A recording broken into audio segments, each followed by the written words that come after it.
Hi BookTube, this is Kelly. Thank you so much for watching Books I'm Not Reading. I am here today to do a tag, the mid-year book freakout tag. This is kind of the 2020 edition of it.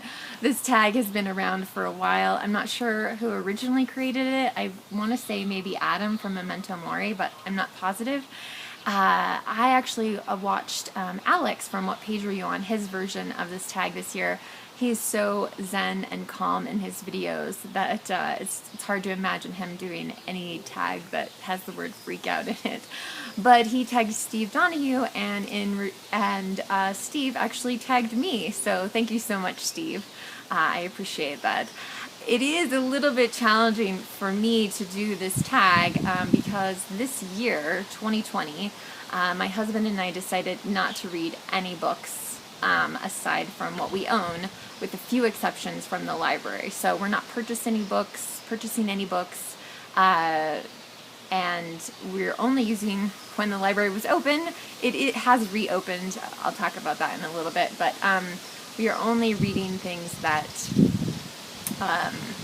we already own, or in a few special cases, the library. So turned out to be a good year to do that, I guess. So here we go. Question number 1, best book you've read in 2020. So I actually have a nonfiction and a fiction selection for this.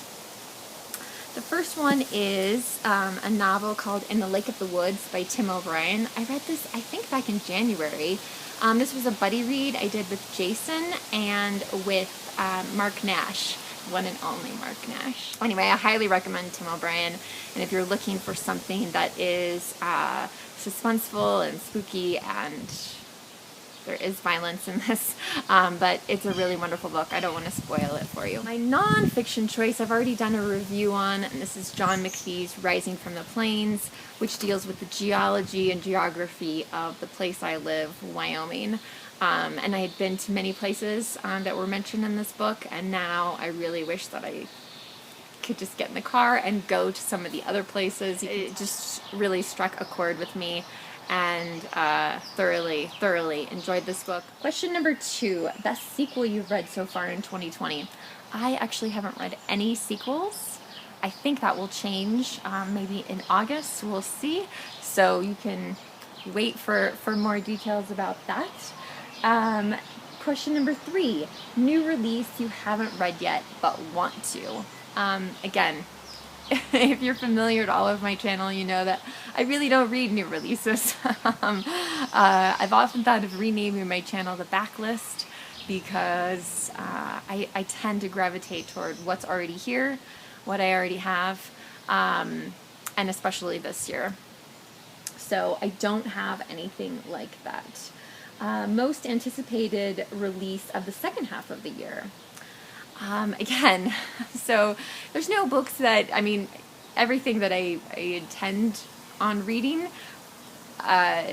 almost exclusively intend on reading the rest of the year, is in my personal library, like my home library. It's all here.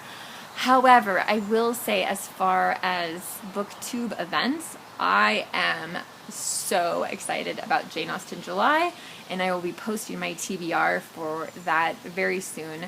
But I'm also really excited to participate for the 3rd time in SIGH in September, which is a month-long celebration of Shakespeare, and I don't know, like, I'm really surprised. It's taken me a lot longer in my life to be excited and appreciate Shakespeare, but I'm really looking forward to SIGH. It's always so much fun, and if you've never participated, I strongly encourage you to give it a go this year.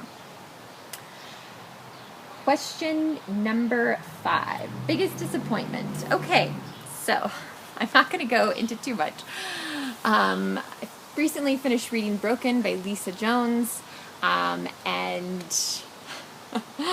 this was a very disappointing book, in part because I tend not to read the flaps or the back of the books of things, because they tend to be spoilers. So I get recommendations by word of mouth, or some of your videos of things you've really enjoyed, Goodreads, But I try not to read too much about the story because I don't want anything ruined, and I can't believe how many times just the flap of the book can can ruin that. But Jason and I have talked about it. We're pretty sure that we bought this from Barnes & Noble, and it was shelved with the other horse books. And I do really like horse books. This book is not about horses. So, in spite of that gorgeous cover, it's not about horses. So, that was pretty disappointing, but I will save all of my thoughts for another video on this one. Question number 6 is biggest surprise. I don't really have anything along those lines, but I will say I have been surprised at how many books I've read. Steve, of course, mentioned in his channel that he's read 602 books this year.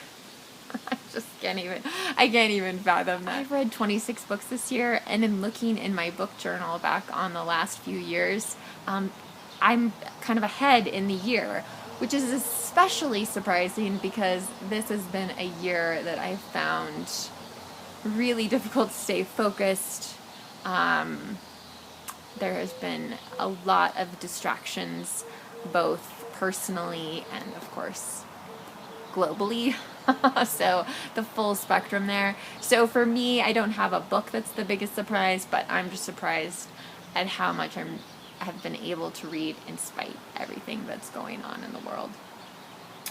Question number 7, favorite new author, or could be a debut author or an author that's new to you. And for this, I'm going to go with Rachel Held Evans. I read this book inspired for maybe Midrash. Unfortunately, Rachel Held Evans passed away in 2019, and so I will definitely be looking out for her other books in the future. I think she has a really powerful voice and really interesting things to say. So I'm sad that there won't be more from her, but I do intend to hunt out the other things that she has written. Question number 8, newest fictional crush. SIGH. I don't have one. Wait 1 month after the end of Jane Austen July. I'm sure that will not be the case. And number 9, newest favorite character. Again, I don't really necessarily have one. I did enjoy John McPhee and the geologist that he spends so much time with in Rising from the Plains, but they are not fictional characters. They are real people. So anyway, we'll hope for that to change in the second half of 2020. Question number 10.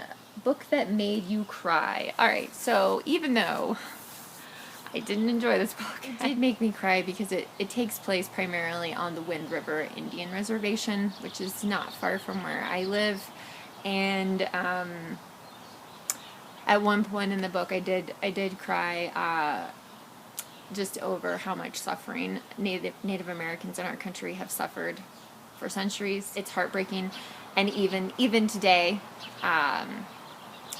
that county that is in the middle of nowhere is not heavily populated.